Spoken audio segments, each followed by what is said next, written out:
Good morning. Hello. Yay. Oh gosh. Let me know if you guys can hear me because I may have pressed a button on my mic. And so if I haven't, let me know. But good morning, everyone. Welcome back to the channel and our little Saturday morning chats. This is Pippa. If you do not know, she is our little co-host today. She's been busy hiding in her bones and protecting them for the last couple of mornings. So she's awfully cute. So she just thought, she's like, oh, this is happening right now. And she was all over it. She knew exactly what was going on. So she wanted to come on by and say hello. So you guys haven't met. This is Pippa. Yes. Okay, guys. Good morning, everyone. I love these Saturday mornings. I do have my hot cocoa here because I thought it would be fun to have like it a bit themed. Oh, there we go. So if you guys have coffee or tea or something, that's totally fine. I have cocoa. So good morning, language expert. Good morning, Taiwana. Asma. Good morning from UK. Well, I guess it's afternoon there. My apologies. Sapphire from the Philippines. I would guess it is evening there. So yes, Asma. Yes, I see your question. We'll get back to that. Cindy Lou, good morning. Yes. Oh, so looking forward to the live. I'm so glad. I realized somebody said later I didn't put the time on there. I'm so sorry. But hopefully we've done this enough where I think a lot of you guys were on it. I was just trying to like think of new ways to call it. And so I was like, I was more focused on that than actually setting the time. So if there's a smaller crowd today, I feel like that's totally fine. So yeah, good morning, Carmen. Just moved to Texas. Hello and hello, Pippa. Yes. Oh, Ross says me and Neil Sean would make a wonderful TV show or YouTube channel. That would be fun. Actually, I've been meaning to kind of try to coordinate more with people because I think it would just be fun to have different chats. So lots going on in the royal world this week. So we had the state visit to Sweden by the Dutch royals, which was always fun because we saw lots and lots of tiaras. We also saw Catherine and William went out on an engagement, and Catherine wore this tweed Chanel double-breasted blazer from 1995. So there's only one vintage piece she has I don't like, and it's this 80s Oscar de la Renta dress, but she seems to have like an eye for vintage. And so I'm glad that we're able to see more of that. We also have obviously stuff going on with Harry and Meghan and Netflix and this story from the Daily Beast and questions about whether or not they'll get to go to the coronation. I could totally see them not being able to be there, yet at the same time, they're not going to get to do everything. I don't think they'll get perhaps the full invitation. And so just to get over to here too. Oh, and I did want to mention as well, I started on TikTok because somebody told me before it was good. And I actually do kind of like the format. So you guys have seen a couple of the short videos I put on TikTok, I put on YouTube. So I'll cross them sometimes too. But if you want a little bit more, because it's kind of fun, because some stories just don't make a full story, or there's stories of the other royals and they're just, kind of short little bits that you can do. So I'll be trying to do those more as well. So to Asma's question, did you hear the rumors Netflix being confused about the content the Harkles provided? It's contradictory. Yes. So I thought the Daily Beast story would be hotter, but it ended up being this Netflix story. So I unfortunately, I think, chose the wrong story to do yesterday.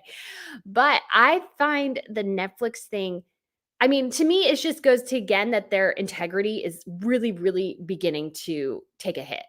And it's really beginning to, they're just, I think, losing such a huge crowd because they can't trust what they say.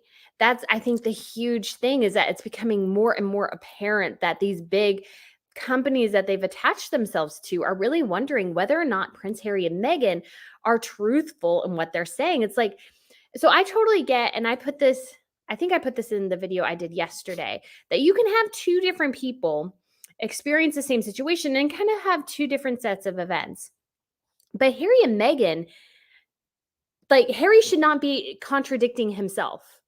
He should not be contradicting himself. And if Harry and Meghan were in the same situation, we go back to those racist allegations. Was Meghan, did Harry, they have two different versions of that. And Harry, it was one time when they were dating, like initially when they started dating. With Meghan, it was multiple times while she was pregnant. Those discrepancies are huge. And they're the couple. They're a couple. They should not be that different. They should not be that different. And I think Netflix is going, okay, so you've said, so they apparently do have an access to some sort of draft of the memoir, because I guess they may be trying to coordinate the reality show with the memoir in terms of launching. That's not a surprise from a marketing perspective by any means. That's not a surprise. But they're marrying these two things, and yet Harry and Meghan, they're but if Harry and Meghan are contradicting themselves within their own reality show and book, what's the truth? And you obviously can't trust Harry and Meghan's version of events. And that's, I think, a huge, huge problem for their brand, like a massive cataclysmic problem for them, because they need to be able to be trustworthy and people to get behind their opinions. And if that's becoming a bigger and bigger issue, Harry and Meghan have a real problem on their hands. So thank you so much, Tea Time for Menda, for the tip. I think I appreciate it so much. Thank you. Oh, you love my channel. Thank you so much. I really enjoy it. This has been so fun and such a lovely surprise. And I've been super, super enjoying it. And Pippa's still here on my lap. She's still enjoying this. I got her a little Halloween costume. Hopefully we'll do a video and she'll show you her Halloween costume. So guys, okay, let's get back. So if you guys have any questions, feel free to put them in all caps. That does help me see them a bit. And so good morning, Judy and Kelly and Creative Minds Homeschooling. Good morning, Pollyanna. Oh, all the way from Brazil. Wow. Johannesburg, South Africa. It always amazes me how many places you guys are from. I just can't believe so many people watch my little channel. It just makes my heart happy, because it is a lot of work and it's so fun to know people enjoy it. So Bridget asks, have you seen Meghan's awful acting in Antisocial? Her one semi-big movie role ruined the movie. I can't remember. Is that the British one, or like, because there's some sort of, I haven't seen it. Because the only movie project of Meghan's I've seen is Horrible Bosses. And that's because I had a really bad day grading papers from undergraduates and I needed a break. And so I went and saw like the 10 p.m. showing of Horrible Bosses, because it's kind of strangers on a train, kind of like Alfred Hitchcock. And I love Alfred Hitchcock. And so I was watching that and they said Horrible Bosses, like, she was in that, really? And I thought it was a bigger part. She's just this minor role. But I've seen parts of that video where she is where she's like, it's like a dating thing. And it's rather, I feel like, explicit in a way, because she's like going down this guy's like pants and like pulling him off. And I'm like, I feel like it just seemed like a lot. I don't know where it was at, or I don't know the context or where this movie showed, but golly, she's a horrible actress. She's a really, really bad actress, because I love watching celebrities. You can ask any of my family members. So like when I was in high school and stuff, like I would buy People, Us Weekly, and In Touch every single week on Friday. I would buy them and I would read them, and I'd pull out outfits that I liked and fashion things I like. And I still have some of those tear outs, because there's just certain things. I love fashion. And so there's certain things in my mind that stick. So I just saw this again and again. And so I was like, I've read a lot about Hollywood. I like watching. I did this whole thing where I was trying to watch like all the art house Hollywood films, like that won Oscars and stuff. I eventually went off that because I study history and I wanted to laugh more than I won serious drama. So I have where was I going with that? Oh, anyways, but yeah, Meghan is like a terrible, terrible actress. She is awful. She overacts. And especially if she's trying to be flirty, she's awful. It's so over the top. I can't help but imagine she's kind of like that in person too. She's like really, really trying to flirt with you. Because there was even that TV show that she did, and it was with Michael Rappaport, I think is his name.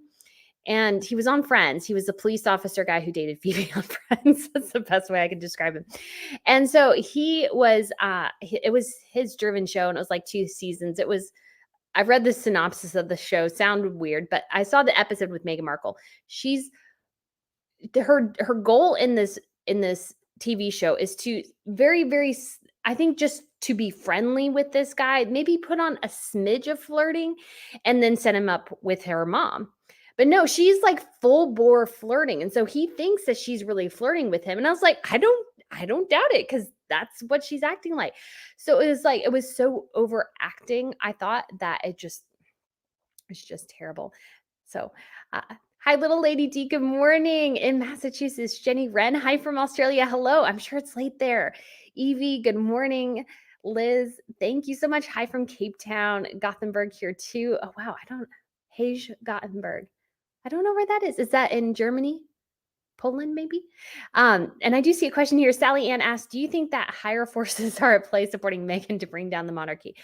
I don't necessarily know, but I do feel like Meghan just does have this kind of big, I don't know. There's just some people I think who do kind of support what she's doing.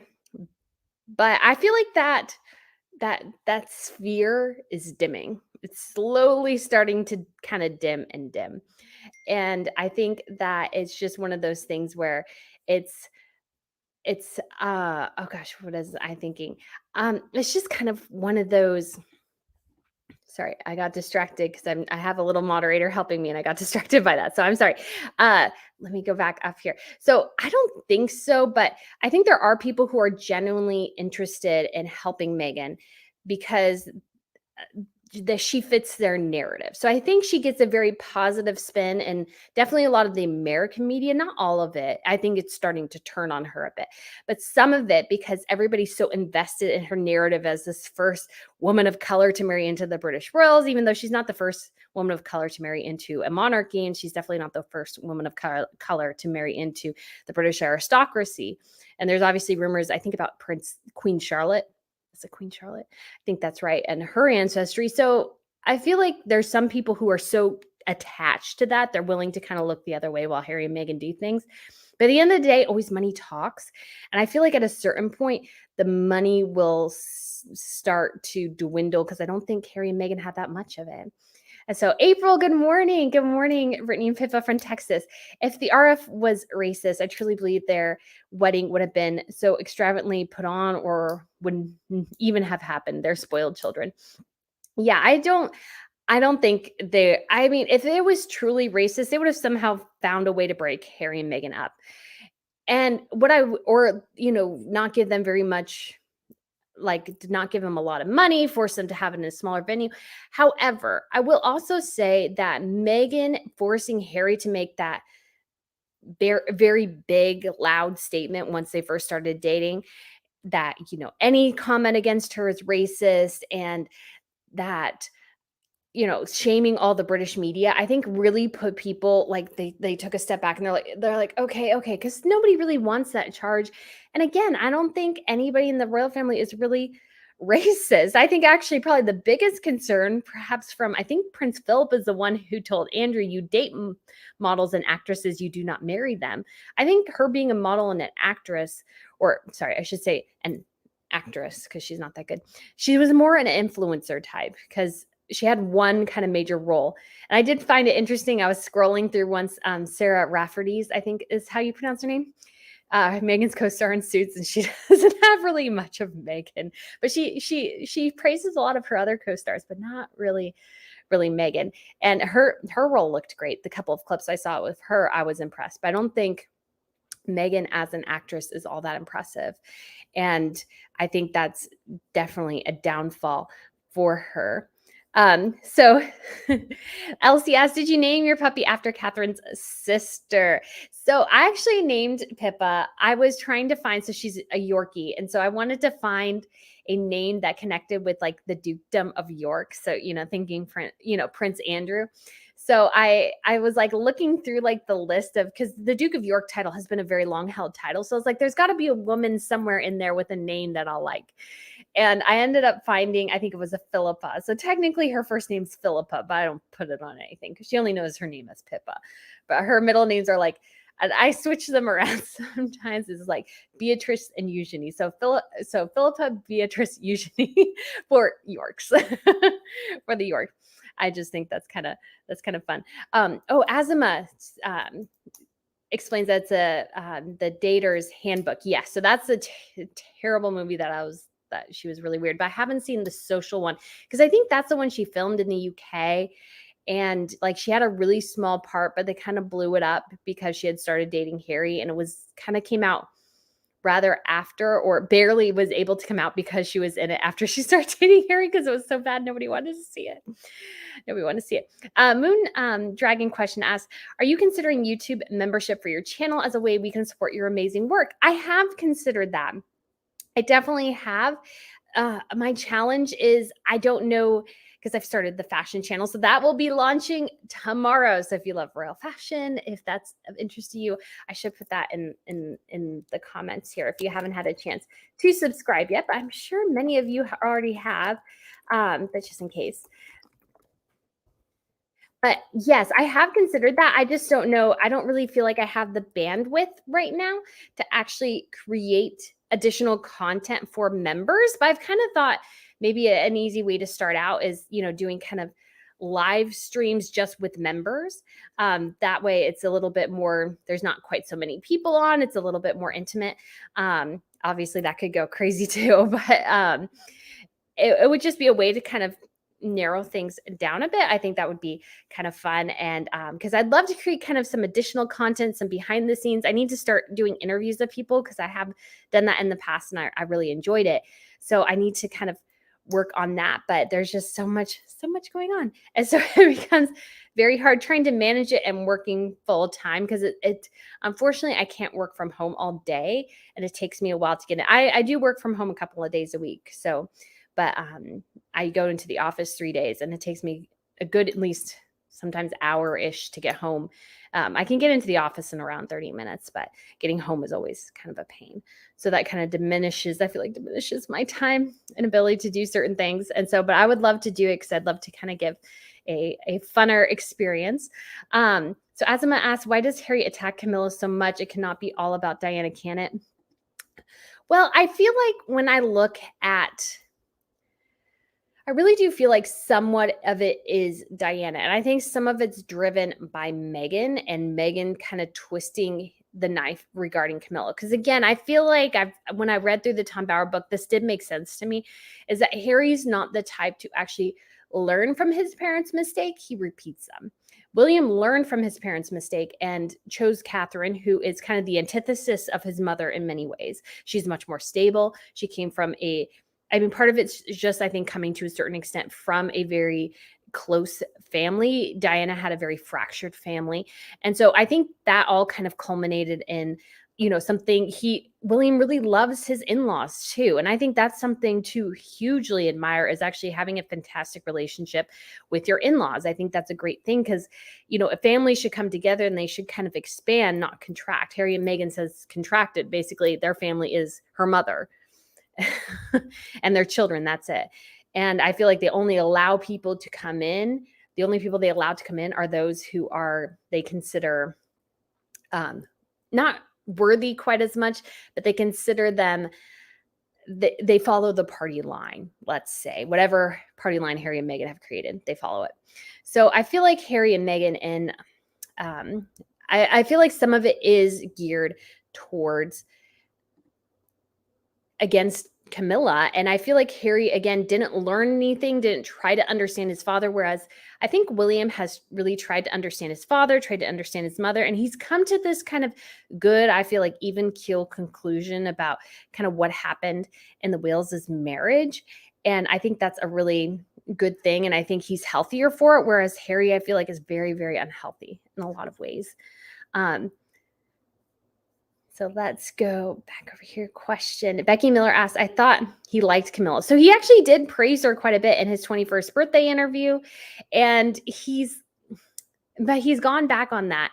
I feel like, again, it's Meghan kind of twisting things and being able to kind of change very much his perspective on not what just happened recently, but years ago. Because, Harry said, well, I never got to ride on my bike with my parents. And it's like, there are literally pictures of you riding your bike with your parents. So which is it? And I feel like, again, this is kind of this churning, this gaslighting. I think Harry is so mixed up about his own history that he doesn't totally know what's going on. So I'm going to take a little sip of my hot cocoa here.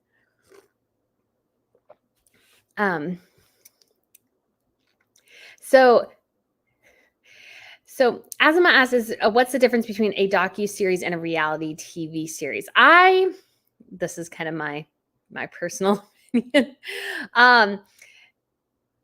I think reality TV is like very much the Kardashians. It's kind of to a certain extent trashy, somewhat staged. I mean, the Kardashians have gotten a lot more sophisticated over the years. I'll definitely give them that for sure. But they're also about kind of exploiting their trauma or exploiting, what's happening in their lives for clicks, or making it worse to get more clicks, kind of, or sharing all their grief and those sorts of things. So it's kind of very much something where you have to really be kind of laughed at to a certain extent. Whereas I feel like a docuseries is more, I just watched actually the documentary on Netflix, because I love documentaries. That's probably what I watch kind of most of. I watch them a ton. Is the new one on the bling ring. And so this was the kind of the robbery ring that went around Los Angeles in the mid-2000s, yeah, 2006 or 7 to 2009, I think, was kind of their crime spree. So I thought that was really interesting because I was like, oh, I can kind of see aspects of Meghan in here, because Meghan was obsessed with fame and fortune, and so were these kids. And she's obsessed with celebrity, and so were these kids. That's why they broke into like reality TV show people's houses and actors' houses and all these sorts of things, including like Paris Hilton. They robbed her like multiple times, because apparently somebody like Paris Hilton keeps her key under the mat of her front door, because that's not, nobody looks there. Apparently nobody looks there, or at least in Paris Hilton's neighborhood. So they actually like had a copy of her key and just like kept going back and stealing from her. It was crazy. But anyways, I feel like that's kind of a docu-series, because it is kind of interesting. They're kind of following them a bit in the aspects of their lives. They're sharing things. So I feel like Harry and Meghan, in order to sell, because they don't have anything to sell. So the bling ring people, they had their crimes to sell. They had their lives to a certain extent sell. But they're not, I feel like there's a difference between that and like the Kardashians, which is like they're kind of selling their soul to do this to a certain extent. I don't know. That's probably not making a ton of sense. Anyways, so yeah, I feel like there's a trashiness aspect versus a documentary, but Harry and Meghan only have the monarchy to trade off of. So that's all they're going to talk about is the monarchy, because that's all they have. It's all they have. They don't have any discernible talents as far as they've shown us. And now because they haven't, I don't think, separated themselves too within the first couple of months after Mexit, is they really actually need to establish their own brand. And if they don't do that, then who is going to watch them? Who is going to follow them? They'll eventually run out of steam, because that's just going to be what happens. Okay, I just saw this because I have my moderator sending me comments, or questions. But Seneca asks, "Is that a Yorkie?" So yes, if you missed it, Pippa P is a Yorkie. All right, and I'm going to take another sip of my Hako. Crazy Diamond says, "Hey, what if Harry is secretly trying to ask for help to get away from Meghan Markle, but he's too far gone from the family's trust?" I don't think he'll ever be too far gone, because unlike Meghan, I feel like the royal family, they're an actual family. Even if Harry can do the worst, and there may be a point that he can't, like there's just no coming back to a certain extent. They'll let him in, but he'll never fully be trusted again. I don't think that'll ever happen. I don't think he'll ever be fully trusted until Meghan is gone. I definitely do think that. But I do think there will be a way for him to come back in, because I think they all know how broken he is. They all know the struggles he had before this. And I think, again, they're decent people. When they said, and I think it was Valentine Lowe who said this, they just didn't they didn't know what to do when somebody just wasn't acting civil. What do? You're a civil person. Like, I struggle with that when somebody's like being kind of aggressive with me or something. I'm like, I just like freeze, because I don't know what to do, because it's like I like to rationally discuss things with people. I'm not aggressive in that way. And so I feel like the royal family was just looking at Meghan going, we don't know what to do. We don't know how to handle somebody who's just not even trying to be basically helpful. She's not trying to be kind. She's not trying to do these different things. And I think that's a real struggle. But I think Harry can come back. But again, sans Meghan. Sans Meghan is the only way that'll happen.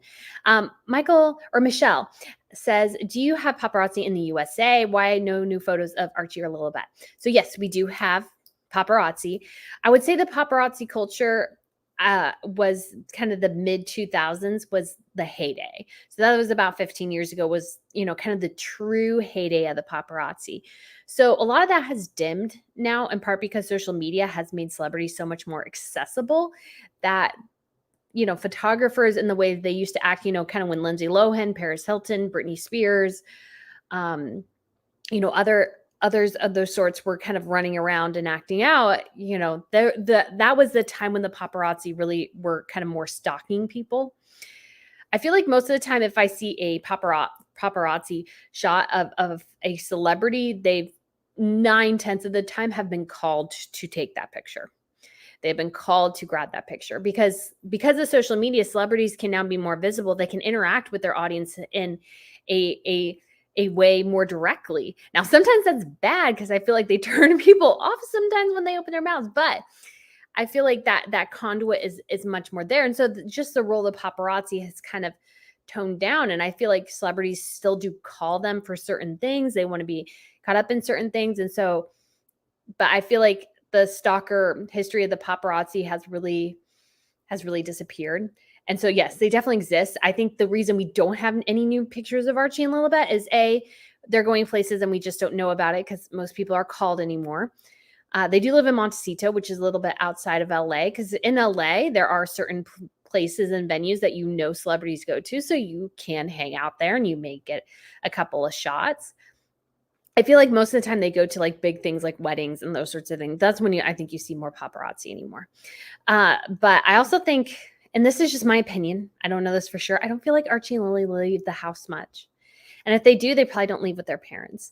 And it doesn't sound like, to a certain extent, Harry and Meghan, although there was that story about Harry or Meghan kind of going to LA a lot and hiking in the mountains and going to like the Beverly Hills Hotel to conduct meetings, because that's what people do. So there could be, but I just don't feel like they leave the house a lot.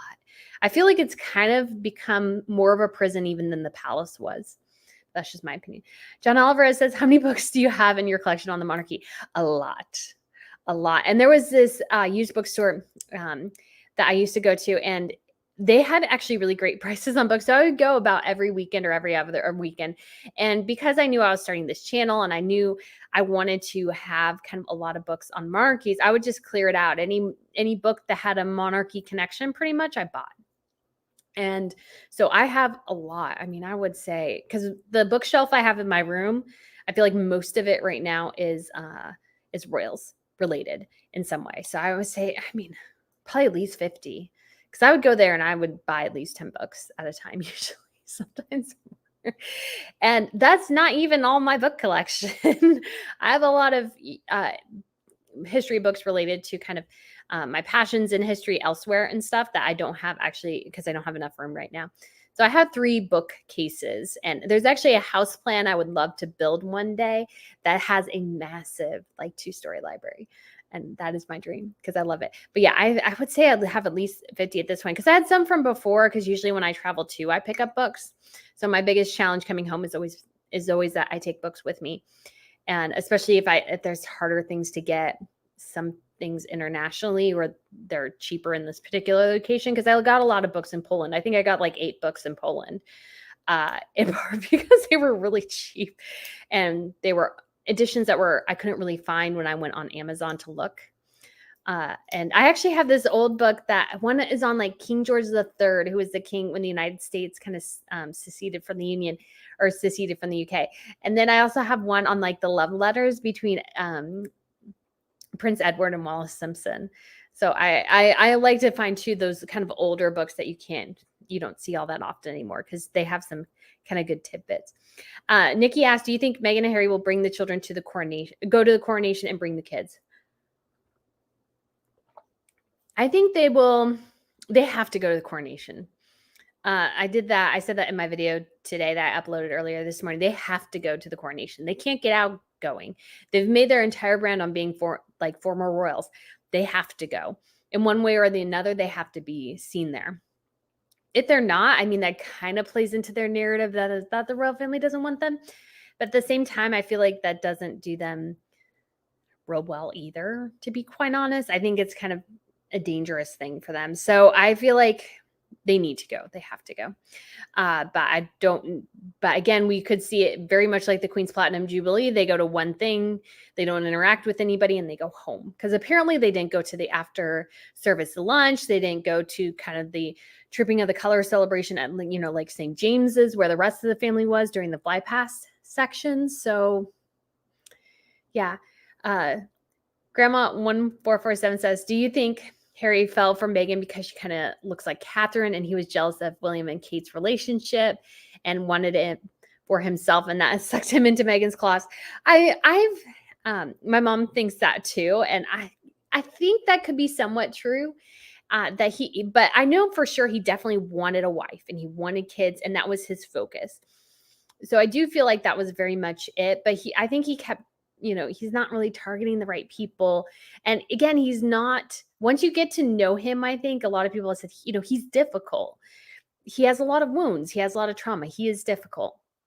Cressida found that, and found too that he could be a bit of a bore in terms of like kind of boorish, not a bore in terms of he's boring, but kind of boorish.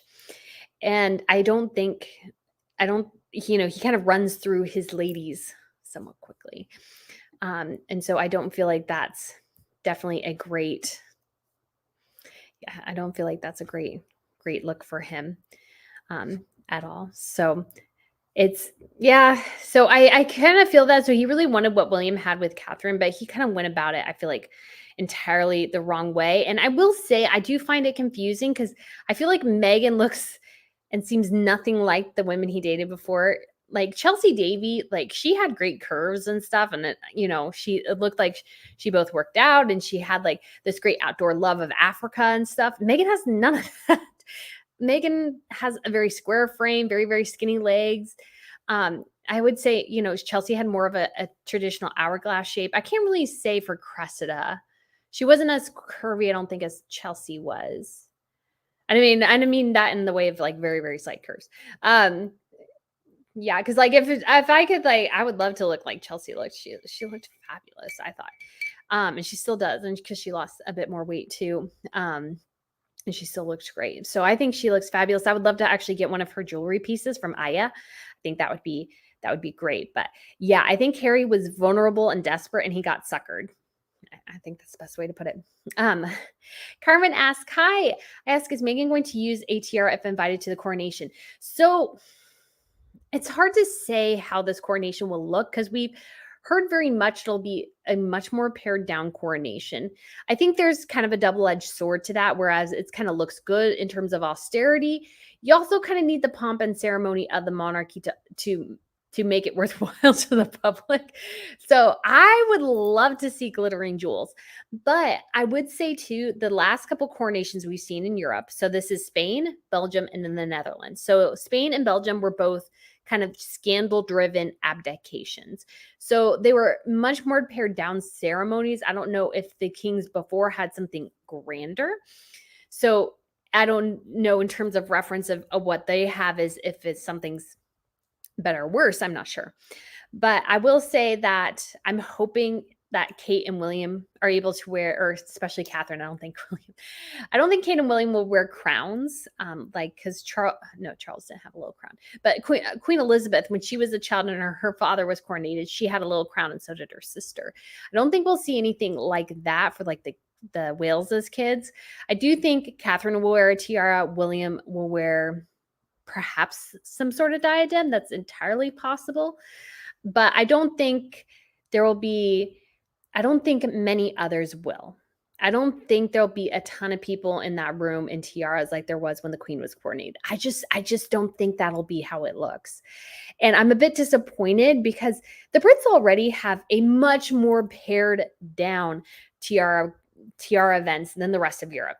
And to me, that's like such a shame. I was like, because the tiara events are great. We don't see them a lot. Like we don't get some of the because there was a video where this guy was literally walking behind the Queen of Sweden and looking at the Queen of the Netherlands and going behind Crown Princess Victoria, and you could see the jewel glitter. And I'm like, jewelry glittering. It's so great because I love when those tiaras catch the light so well, because it really makes them stand out and look gorgeous. But the Brits just don't do that much in that way.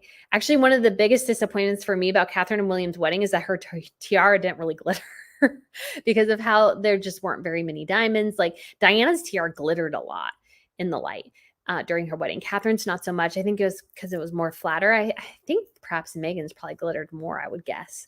But anyways, I just think that's kind of interesting. So I don't think we'll see Meghan, especially because she's not a working member of the royal family. I would guess we won't see her in one. I don't think she'll ever wear one again. Maybe if there's some sort of reception after the coronation or during that coronation week, perhaps. I mean, that's entirely possible, but I also kind of doubt it. And also as well, I would say if you guys want to go to the coronation and haven't gotten your hotel rooms, you probably should. I actually so originally the original rumored date, I went ahead and like booked my hotel because I was like, I want to make sure I got it. And then they announced it a month earlier. I was like, no, I booked the wrong date. But I kept it just in case because I think they may have the Trooping the Color this year too, which would be fun. Like having a coronation and the Trooping of the Color. That's awesome. Or Trooping the Color. Pick asks, last week I came across a fragment of when Harry met Sally and realized watching Meg Ryan behind the wheel, I realized she reminded me of you. The resemblance is striking. Love your analysis. Oh, thank you. I hear that so much. I feel like I should dress up like Meg Ryan or one of her characters from her movies for Halloween or something. But that's so cute. I love that though, because it's like she was kind of America's sweetheart for a while. So I do appreciate that comparison because that's a nice comparison. Rebecca Schmidt says, I purchased Courtiers from the UK but couldn't wait until January for the available in the States. Why did they sweep the bullying allegations under the rug? And do you think Harry's miserable? So I will say that the bullying allegations were, I don't think, so they wanted to protect the palace staffers. So they didn't make the allegations public. They didn't. So that's challenging for us because like we want to know, but the part of the reason the palace swept it under the rug is that the palace did not, I don't think, address the issues with Meghan quick enough, and they left their staff vulnerable, and that makes the palace look bad. So when it comes to kind of things looking bad, I feel like the palace looks bad in the bullying allegations. Meghan looks bad, and I think I had a third. Oh, and the staff members are vulnerable if Meghan finds out who it is. But when terms of who it looks worse for, I think Meghan definitely. So the palace, they're not totally sweeping them under the rug. I think they've been addressed, but I think part of the addressing is realizing the problem is a person and that person is gone. But I think the public does deserve to know though, what will happen in the future if they have somebody like Meghan again. How will you temper somebody's narcissism, ego when they marry into the British monarchy? Because they are at the whim of the people. If you have more Meghan Markles, the whole monarchy system will collapse at some point because you can't have people like that anymore. You don't have servants, you have people, you have staff members, and you need to treat them with respect and kindness and like you would like to be treated. But Meghan has a long track record of not treating people who she feels like are either beneath her or she doesn't want something from very, very poorly. So Ashley Claire, thank you so much for the tip. Thank you. Do you think Harry and Meghan will go to the coronation? I hope Harry will go. He needs to go. But what about this thing about being banned if he talks about Camilla? So I did detail that in my video today. So if you want kind of more details on it, you can watch that one. But I think Harry and Meghan, they should go. And I definitely think Harry should go. But, again, it so depends on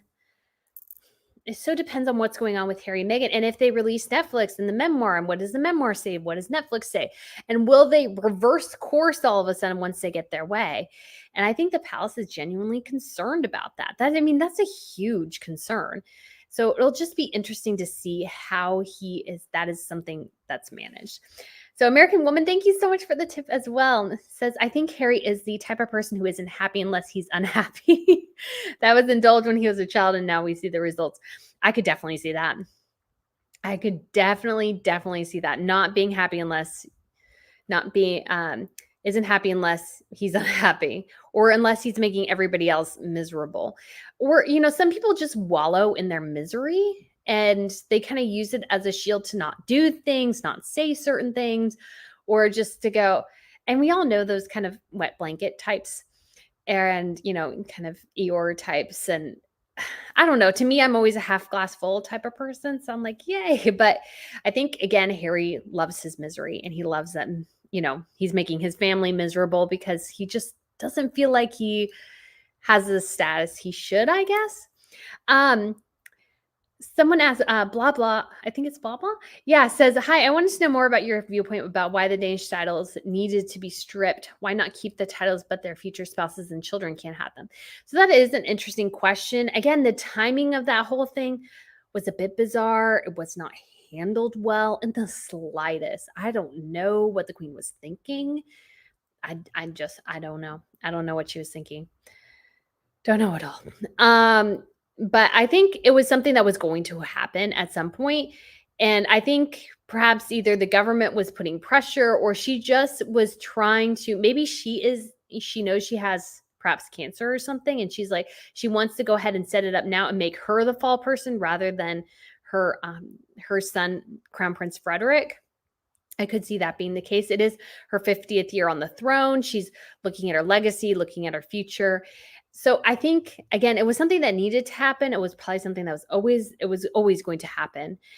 Probably would have been, but this is the challenge with Denmark too, is that the kids, when they were born, Prince Joachim's children, when they were born, they were the only children in the family or grandchildren in the family. So Crown Prince Frederick hadn't gotten married yet. He didn't have kids yet. So his Joachim's children at that point were the heirs to a certain extent. They were the next generation. Well, then Frederick did marry. He did marry Mary, and they have 4 children. So that's no longer an issue. So it's just kind of like, well, we just kind of need to kind of separate that. And obviously as well, Prince Nikolai was kind of trading off his title in an advert. And I think, again, you see these royals, especially the minor ones who, I don't know if who just have decided they want to go down maybe the influencer route. There's a countess in the Netherlands, and I actually do follow her on social media. I follow her on Instagram. And so she is the niece of the king, and she has this influencer account. And there's just part of it that kind of makes me cringe. Like, I know she's a countess. I know she's not that important really to the future of the Dutch monarchy, but it's just kind of cringy because she's, young. She's like in her late teens. It's just, I don't know. It just kind of, yeah, I'm not a huge fan of it because she's very much trying to be that. But I also follow I think it's Camille is her name, from Monaco. So she's one of Princess Stephanie's kids. But I feel like her content is classier. I don't know why, but it is. It was really cute. She put on stories that she was at, I think it was like a Barbie museum or something. It looked awesome. There's a bunch of Barbies there, including a Barbie of Grace Kelly. And so she took a picture of her grandmother as a Barbie. And I thought that was really, really fun. Peggy Lamb, thank you so much for the super sticker. Thank you. You're so sweet. I really appreciate it. All right. And then we have Julia with the super sticker too. Thank you.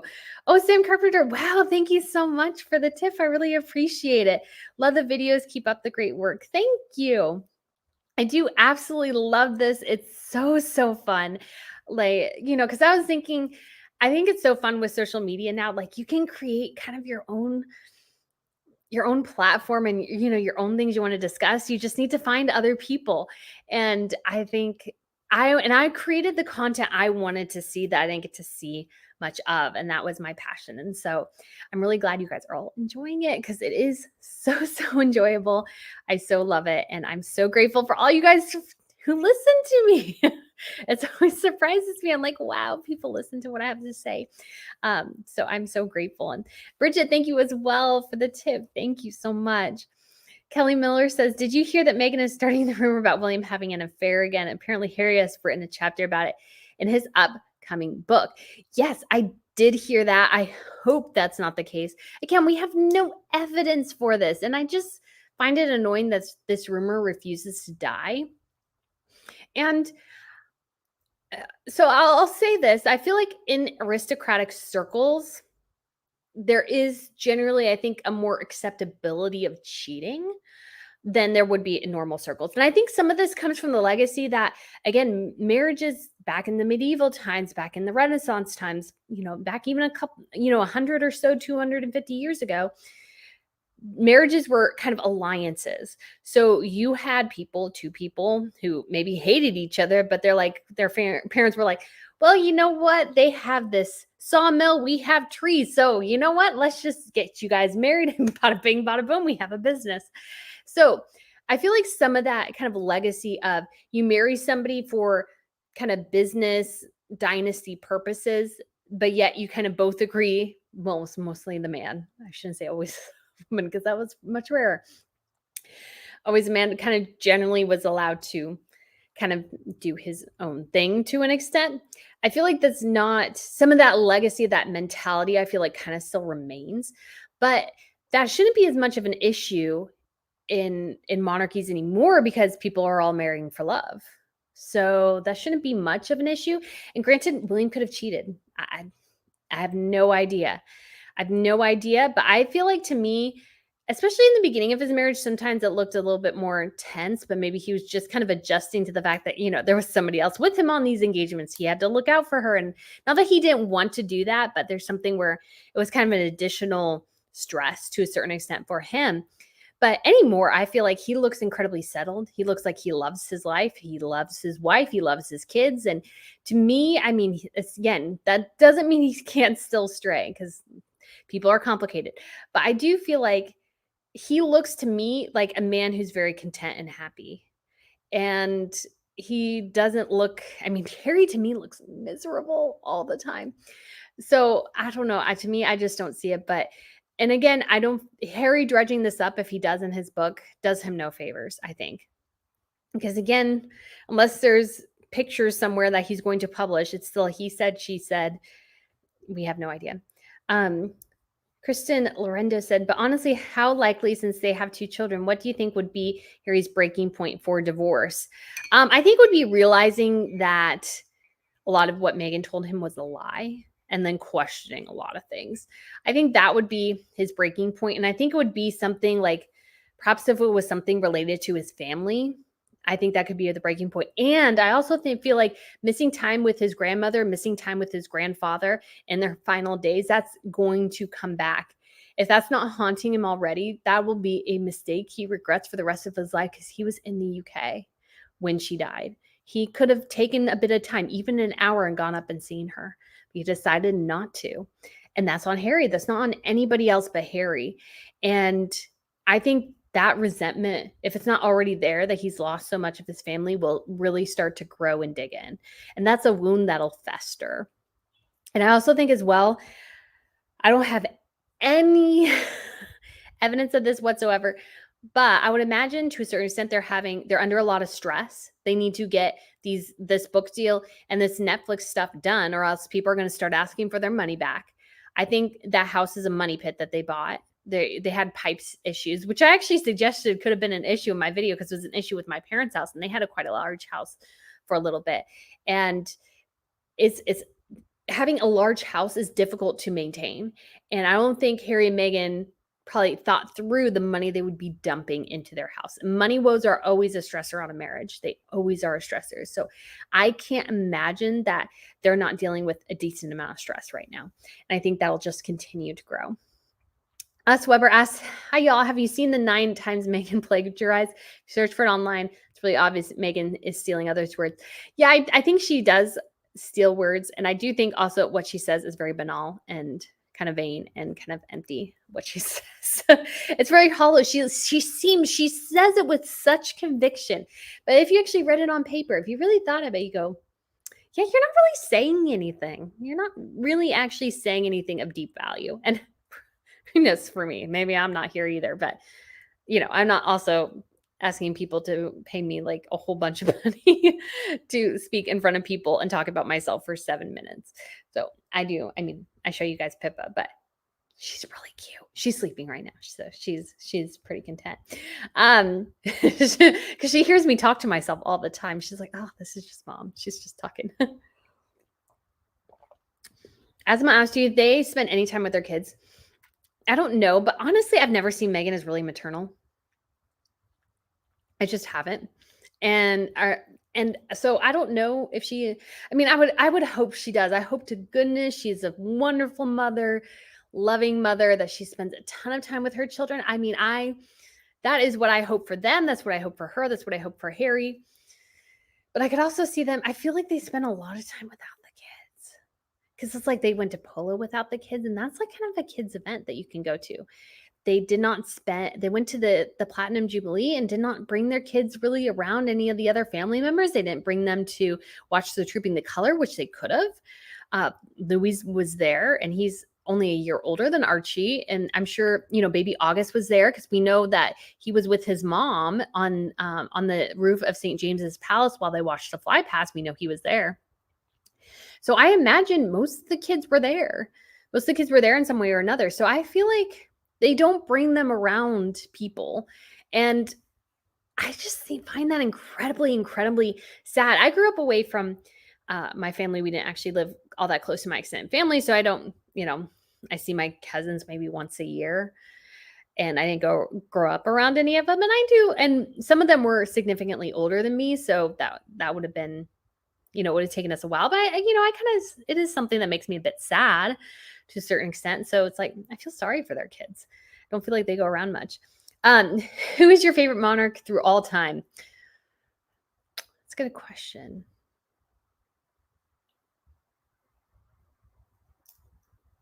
I don't know, because I feel like I just keep moving towards kind of the big ones. I don't know. I don't know. I think maybe I would lean towards Louis XIV, because I did enjoy Versailles. I thought that was really interesting show, and I really enjoyed that. And then he obviously built Versailles, so it was a show about kind of Versailles and Versailles.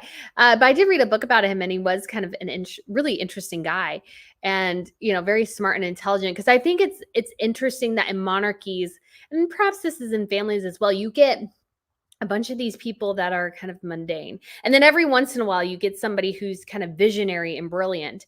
And I feel like Louis was one of those. I should say, and I was reading a book about the Romanovs, and it's called The Romanovs, and it kind of takes 30 to 50 pages, and it kind of goes through each Romanov leader. And I was interested in Peter the Great and his rivalry with, I think it was King Christian.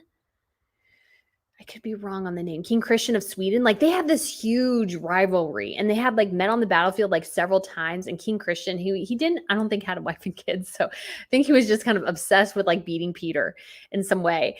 And he ended up, I think, dying on the battlefield. It was this kind of huge thing. And I just thought that was super interesting. Of course, there's no book on English in it, but I just thought that would be really fun to see kind of those rivalries, and these kind of people who are, a lot of them end up being, not very good or something like that. But you get, every once in a while, you get these people who are just kind of brilliant within the royal sphere. And right now, I will say I am a huge fan of Queen Maxima. I just think she's so fun. I love how she has fun with jewelry and likes wearing the big things. And she wears some outrageous things that look great. She's able to pull off a lot of those grand looks. Crown Princess Victoria Sweden does grand things too. And I've liked some of her looks, and then the other things I'm like, oh my gosh, it looks like you're carrying around a comforter. That's just not great. Why did you go to Poland? So there was actually a little training thing I did for writing there. And so that was a lot of fun, and I really enjoyed it. And I do have a video I need to do, but the Queen died and everything, of kind of their castle. I got some kind of footage and stuff. I was going to try to get it together at some point. So I would think that would be fun. And I have some footage from the Tower of London and Hampton Court that I would like to get together. So if you guys want to ever see that, please let me know, and I'll work on kind of getting those things actually recorded and put together. The hard thing is I have the fashion channel that's launching tomorrow, and then I also have this channel. So lots of things going on. But the fun thing is those things are kind of we can come back to them. But I really enjoyed Poland. It was a lovely place. I also went to Auschwitz because actually it was, I mean, I kind of debate now because I'd like to finish my degree in history at some point, getting my PhD. And I've kind of debated, Nazi policy related to kind of the Holocaust is what interested me. Holocaust interested me in history as a kid. That's what I really got super interested in it when I was in middle school. So going to Auschwitz was kind of something definitely on the bucket list that I really, really enjoyed. But I've thought about studying that at the PhD level, but then because I have this channel now and I love royals so much, I'm like, maybe I should do British history, like early modern, kind of Renaissance era, I think, or medieval. Medieval would require more languages though, and I have a hard enough time with English. Adding another language, I think, would give me a headache, but I would love to do it. Would you consider reading Edward and Wallace's love letters to us? I'm curious. Yes, I'll go through that book and see. It just seemed kind of interesting. And again, anytime I see a history, like a royal history book, especially used bookstores, I love used bookstores. I think they're awesome. I'm so supportive of anybody who has a used bookstore. They are my favorite places in the world, is a used bookstore. Yes. Elsie. Oh, thank you so much for the tip. Have a cup of hot chocolate. Wait, thank you. Yes. I actually need to go and order more of, I actually thought maybe eventually I could get Whittards to like sponsor this video. So they are a company in the UK and they make like gourmet hot chocolate. So this is, what did I have? Oh no, this is just a regular hot chocolate, but I had caramel, peanut butter, Rocky Road. They have white hot chocolate in different flavors, not just white hot chocolate, but other flavors too. And I love Whittards. It's one of my favorite. April, thank you so much for the super sticker. Oh, Catherine, thank you so much as well for the tip. I'm going through. My moderator puts these things, so I missed some of them. It's Joe McKay. Thank you. Thank you as well for the tip. Only me. Love this as ever. Thanks. I heard royal color is being changed from yellow to gray. Have you heard that? Not in chat as I got COVID, so thanks for occupying me. I'm glad I can occupy you where you're sick. That's so hard when you're sick. I haven't heard that yet. I think somebody said that, yes, they are changing the color, and I haven't heard what color it would have been, but I think gray, like a nice light gray, would actually be pretty gorgeous. But I haven't seen that yet. So I'm hoping we'll see that at some point. And we may see it as for the state dinner in November. I kept thinking it was October, but it's in November in the UK. So we'll see the royal ladies with new orders and probably new family orders, I would guess. I really hope so. I think that would be fantastic to see kind of again. And it's that kind of establishing that transition. Diane Claire asks, you cannot keep your benefits and parking space if you quit your job. It's gracious of the king to permit them to use the Sussex name. Will Charles strip them on the Sussex title once and for all? Yeah, I think it's very gracious that they still have it. I realize that it takes an act of parliament and there's bigger things going on in the UK, but Harry and Meghan keep towing this line about getting involved in US politics. And again, the event that they're going to in December to get this award is very much like, I look through the list of recipients and basically all of them are Democrats. And granted, there's Republican events that do the same thing.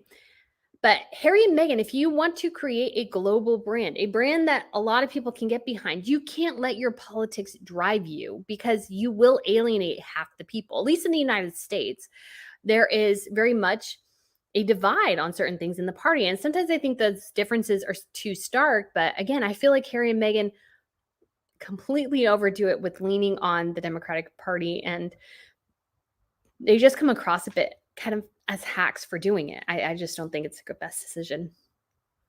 Kristen Lorendo asks, should the royal family want them, or are they just worse than Edward and Wallace? I think they're about as bad as Edward and Wallace, although Edward was going to be the king, and he was king for like about 9 months, and Harry was never going to be the king. So the level of Meghan and Harry's whining, which is actually similar to the level of whining we got from Wallace and Edward, it's like, Edward gave up being king. Harry gave up being the spare. Those are monstrously different in terms of royal connections. And so Harry and Meghan have a much less they have much less negotiating power. I actually was reading a biography of Elizabeth, and they kind of discussed Edward and Wallace's kind of demands and those sorts of things. And I was like, oh, I see a lot of Harry and Meghan there, and they wanted to get involved in politics, and they wanted to go to these various places. And during the war, they just like World War II, they kind of shuffled them off somewhere, and they're like, just go away, please go away. And they did go away for a little bit, but it was just one of those things where, again, they're just kind of crazy. What do you think of the year of reconciling? I thought that was like the dumbest thing. So that's in the Daily Beast article that Harry and Meghan had planned to torpedo their family relationships. So they planned to blow up the bridge with their family relationships through the memoir on the Netflix, and then they were going to rebuild the bridge. Now you can rebuild bridges, but bridges are not like feelings. So when you hurt somebody's feelings, you can't just repair it and just give them flowers and think everybody's going to go in and be kumbaya. I can't imagine why they would think that would work. That's just such a bad idea. Such a bad idea. Jeanette Johnson says, hi, Brittany, I love. Do you think Meghan will run for president? Golly, I hope not. She would be terrible. And I don't think she will. Happy says, I didn't like Meghan's wedding dress. I read somewhere it was about $300,000. Is that true? I don't think we know the exact number, but that wouldn't be a surprise. I mean, I know it was in the six figures for a dull dress. I'm thinking a lot of the money went into the embroidery for the flowers for the Commonwealth, which made literally no sense. It made no sense. Like the Commonwealth, they're former colony countries that were part of the British Commonwealth. They go into this deal because it gives them economic benefits. They get like lenient trade deals with the UK and other Commonwealth nations. That's why you join the Commonwealth. You don't join the Commonwealth because of the British monarchy. That's not how this works. And even though Queen Elizabeth was a very big figure in keeping it together and establishing it, you know, at the end of the day, people join it because they get something financially out of it. And so Meghan putting the flowers on her veil, I'm like, why? It showed to me too, she had no understanding of what the British monarchy was whatsoever. I felt like she was doing that because she thought she was becoming princess of those countries too. I'm like, no, that's not how this works. Some of those countries, the queen is head of state, but you are not. You know who's the only other person in British history, as far as I'm aware, who put the Commonwealth flowers on a dress? That was the queen at her coronation. So that kind of gives you an idea of the level of Meghan's narcissism. And that veil was so long and it looked so awful and it bunched.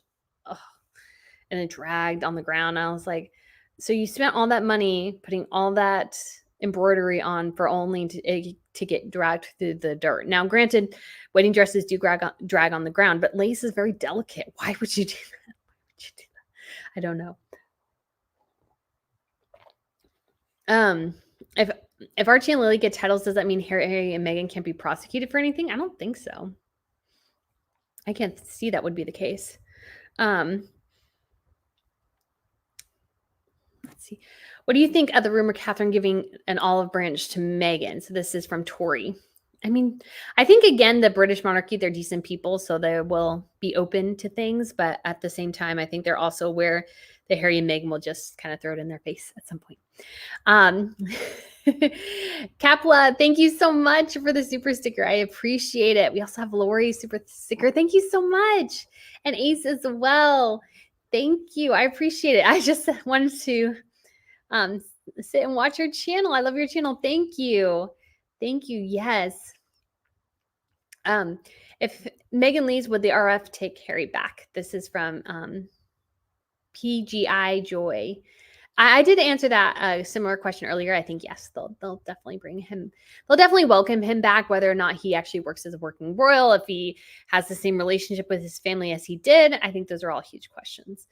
Goddess, awesome diva goddess says, if Harry hasn't realized how crazy Meghan is right now, he's beyond lost. Oh, I have something on my screen. I thought it was a bike emoji or something. No, it was just crud on my screen. How do you look at someone, in this case, your spouse, who prevented you from getting to your gang while she was dying? How selfish. Yes, I do think that's selfish. And again, I think that's a wound that Harry has that will fester and it'll grow. That's a resentment, thing that I think will grow. I think it'll grow. Or especially too, if, Charles dies suddenly as well, then Harry's has a whole sea of regrets and time that he will never get back. That's what happens. If somebody dies and you're not expecting it, if you haven't said your last goodbyes, that's time you can't get back. So Daria asks, do you think it might be Meghan who leaves Harry in the end? It definitely could be. I mean, she could, there's a sucker born every minute. So I'm sure she may get some really rich guy to kind of take her up on her offer. But at the same time, I also feel like she's kind of lost a lot of, like, I don't think people are all that impressed with her, really. Even those who maybe politically agree with her, I think her shine is starting to wear off quite a bit. So I'll just try to go through some of the questions we have here and just wrap up in a little bit. So a little bit more. So Dizfan asked, if Harry decides to divorce, how do you think the children will play out? I can see her play on Harry's mental state, and if they ever go to court, I hope Harry is opening his eyes. Yes, I think people have suggested, I do think there's some truth in it, that Harry's mental state could be a reason why Meghan searching for the right name there. Meghan uses against Harry in divorce proceedings, saying he's not a fit father, that he's unstable. I could definitely see that. I hope that's not the case, because I don't think that helps anybody. It does, I guess, help Meghan, but I think that'll be a tough thing.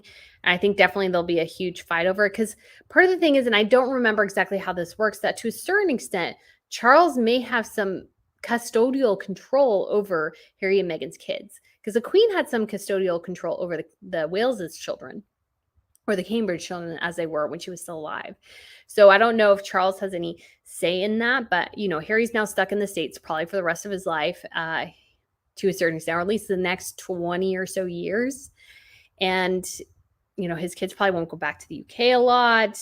I don't know if he'll go. I mean, it's just a mess. It's just a mess. Azuma says, why don't Harry and Meghan not have thicker skins? Nobody gets 100% positive coverage. You would think. But I think, again, Meghan was used to her D-list status where she could say anything. And yeah, some peripheral people would publish it, but they didn't look any further into it. And they just repeated what she said. When people actually look under the surface, then they see all the fakeness, and it kind of starts to fall apart a bit on her, I think. And I think and again, she has a narcissistic level, control issues. And I think that really comes to the forefront. Jeanette Johnston says, I think that Prince Philip had an affair, and so did the Queen. They stayed together, but Prince Philip moved to Balmoral a long time. So there's no discussion or debate about this comment. I mean, I don't know. Nobody knows for sure. And sometimes too, I think it's about, I don't know. It's just, they just passed away. They had been married 70, over 70 years. And I think people, if you've been married a long time, you don't need to spend every day together. I think you are able to do that. But I do feel like, I don't know, it just feels a bit exploitative, especially because a lot of, at least I think the woman that they're suggesting is still alive. And, the Queen and Philip just died. I don't know. It just feels exploitative and icky to me. AJ Thorne asks, who's your favorite royal family? I mean, I will have to say probably the Brits, but I do enjoy the Dutch too, because the Dutch have an amazing tiara collection, and so do the Swedes, and they both wear them a lot. So compared to some of the other ones. So I do kind of enjoy that.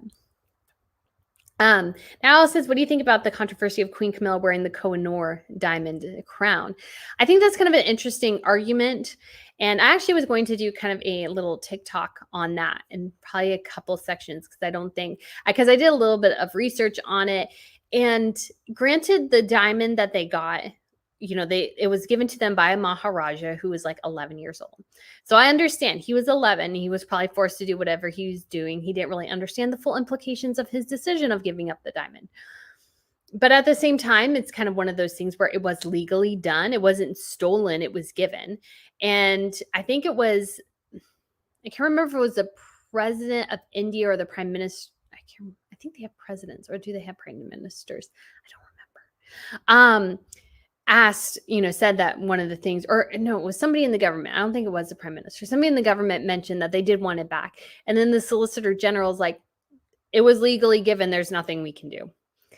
So I understand why some people are frustrated by that. But at the same time, in the same token, I also kind of understand it's like, it was given. It wasn't something, stolen from them. It was given. Now you could debate the veracity of that or how manipulated a child was to give this up, but it's also kind of one of those things too. And we don't talk about this quite as much because, colonizing and those sorts of things has achieved such a bad moniker. And I understand why, because there's a lot of abuses that happened.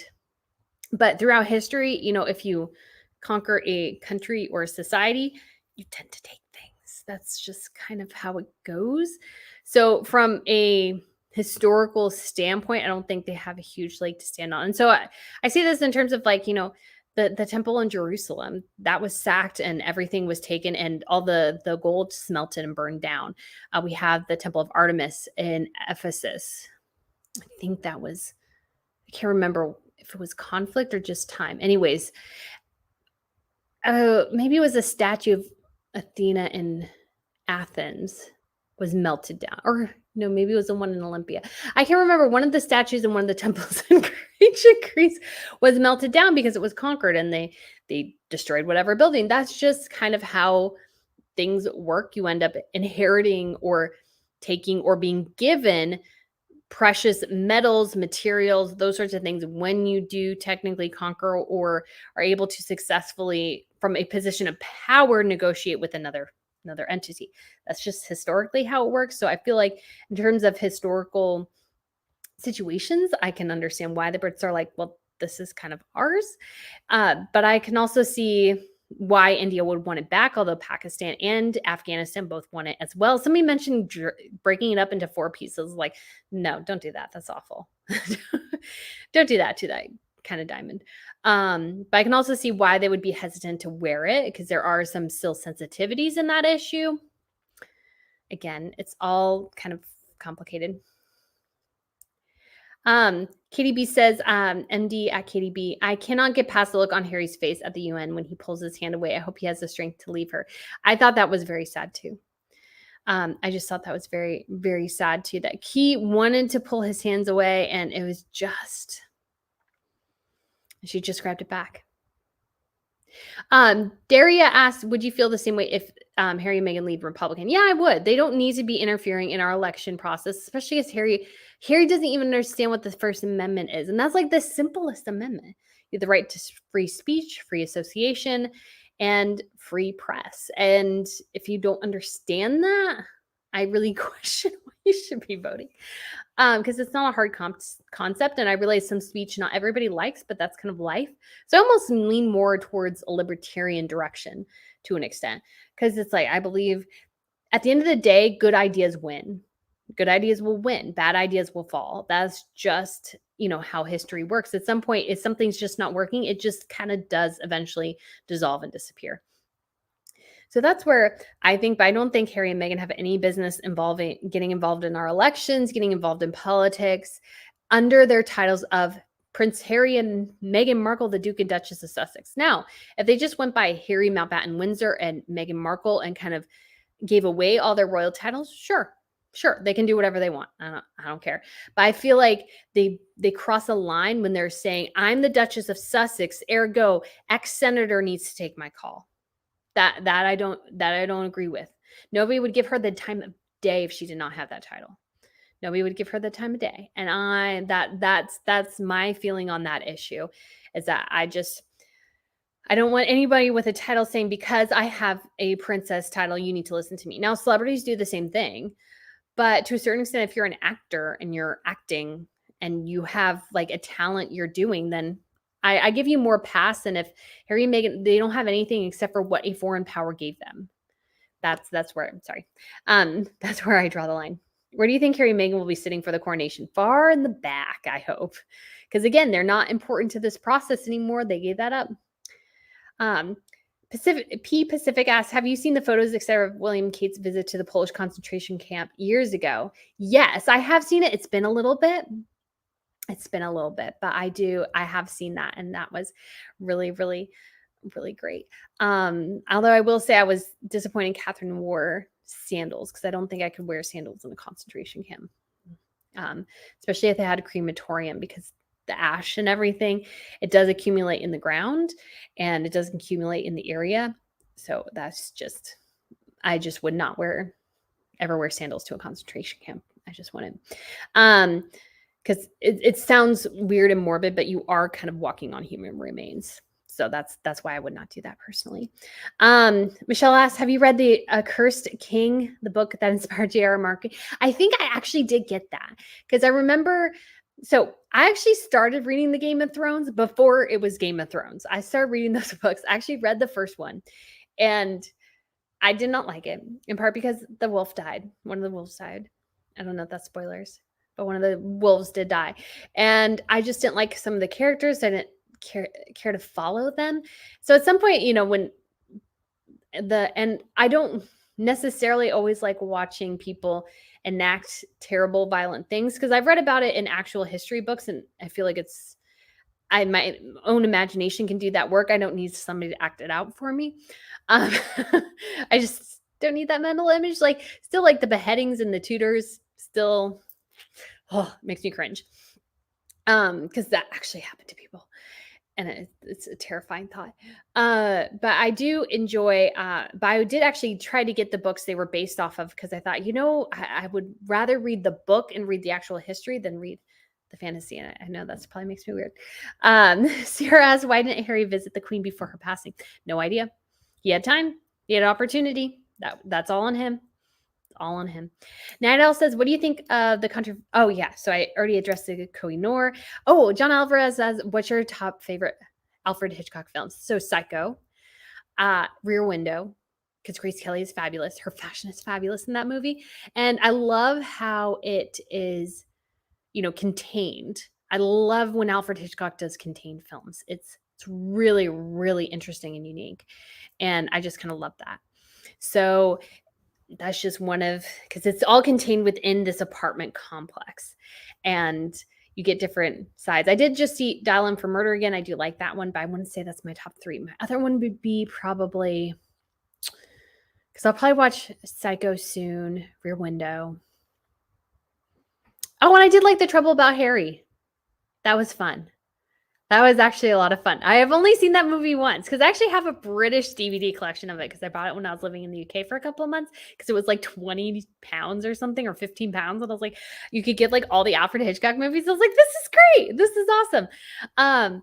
But yeah, I think those would be my 3. And I only watched it once, but I remember The Trouble with Harry. It was just kind of funny because there's just this guy dead in the middle of the road and everybody's figuring out either how he died or moving him. Oh, and there was another one that just came to mind.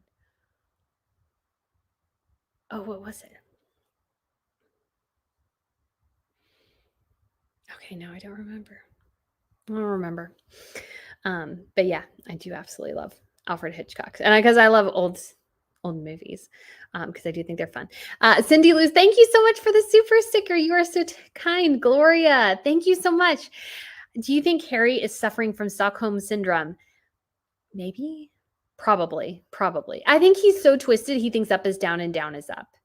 And we've seen that happen in historical situations and like totalitarian regimes, is like they twist things so much, is like people just go crazy, I think, because you're so confused because everything that should work normally in a society is completely dismantled and putting in something else. And so I feel like that does get confused. But I think he's definitely suffering from that. Oh, Jennifer Pregnant asked, what is your least favorite tiara? That's a great question. There's one in Norway that's like gold and looks like something from Star Trek. That thing is ugly. That is pretty ugly. And I don't like, I think it's not the ornate circlet. It's one of the ruby tiaras the queen has. It's, I think, not very ornate, but has a ton of jewels on it. And she dismantled a much, I think, prettier tiara to make that one. That one I don't like. And then okay, sorry, I'm just making sure I got the right question. Thank you so much, Snow, for the tip. I appreciate it. Snow167. King Charles III should change their titles to the Duke of Windsor since they don't live in the UK. They need a title so they can run up for office per the Constitution. She can't run for office. Yeah, I don't think she can run for office with her title, and I think she'd be raked over the coals for using her title in an election. I think people would hate that. They would really hate that, especially in kind of the red states that would No bueno. And I think even some people on the Democratic Party is like, no, I don't want a duchess ruling us. We fought a war to get rid of royal people. We don't want royalty ruling us. So yeah, I get her name recognition, but honestly, if like I put in a title, I put Meghan Markle. I don't put the Duchess of Sussex in the title. And I will say I do the same for Kate. I did decide I will, and just a blanket statement, because I know I've gotten a couple of people who have like commented a lot about this. Well, her name's Catherine. You need to call her Princess Catherine. I get that. I completely do. But guys, when it comes to Google search analytics, Kate Middleton does better than Princess Kate, Princess Catherine, or Duchess Kate, Duchess Catherine.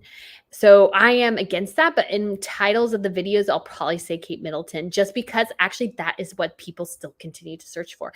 I think it might change. I'm hoping it might change. So I might try kind of doing both. But the reality is most people search for Kate Middleton. They still do. And she is still Kate, I think, to the public, even though maybe she does in her personal life go more by Catherine. But once you have a name in the public spotlight, it sticks. To change it is really, really hard. And even though William said, I believe at the beginning of their marriage, yes, her name is going to be, we refer to her as Catherine. Never took. It's been over 10 years. She's still Kate to the vast majority of people. And I think that'll still be the case. Alice says, I think there are a lot of similarities between Amber Heard and Meghan Markle. What do you think? I think yes. I also would put in Elizabeth Holmes into that argument, just because I think Elizabeth Holmes spun a tale about Theranos, much like Harry spun a tale for Netflix and Spotify about her abilities and, producing credits and those sorts of things. So I would say that. Jennifer Pregnant asks, have you read The Victoria the Queen by Julia Baird? I don't, but I have it. I'm pretty positive I have it. That was one of the books I got for, because I was like, I wanted to start a book club, and I still do. I know I've talked about this a lot, but I was kind of trying to decide, well, do I want to interview the authors? Do we just want to read?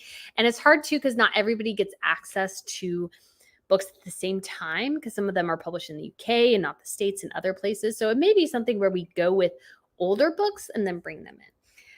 So, and then somebody asks if is Harry Charles's son. I believe so. I believe that is the case. That is the case. That is my, I realize that's to a certain extent not the most popular opinion, but I actually do think they look alike. And Harry actually, I think, looks a lot like, Philip when he was younger. So I really do feel like he is definitely, I think they're definitely the same. So yes, somebody talked about a book club. So, and Happy asked, and I'll just end on this question. Brittany, will you be going to the coronation next May? Yes, I will be. I am so excited to go. I booked my hotel room originally for the rumored dates. Then they said they were a month earlier. And so I was like, okay. So as soon as I heard, I went and I actually reserved my hotel room. And it's kind of funny because I actually got the hotel I originally wanted. I went with a different hotel for the June dates.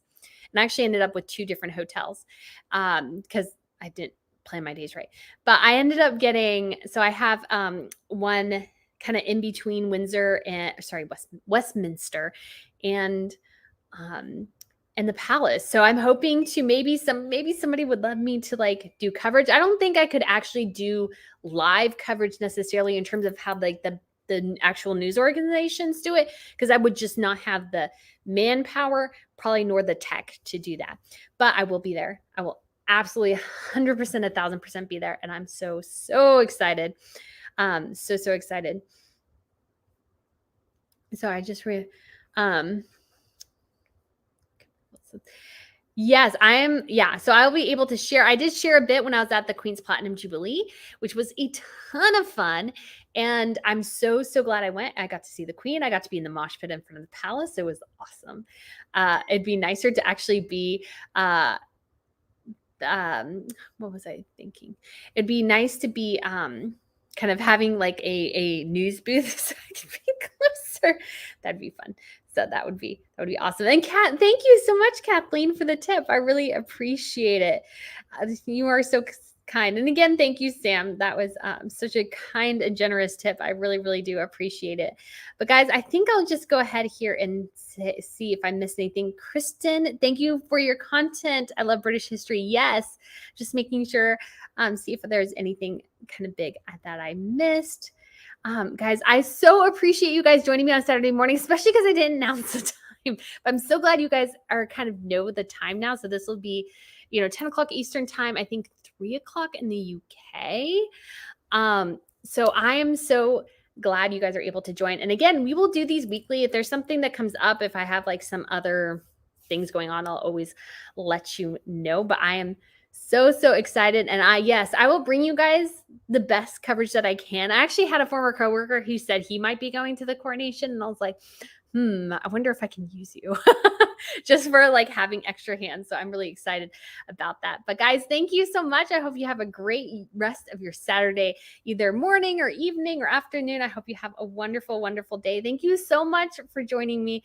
And I look forward to seeing you guys again so soon next week. All right. Bye.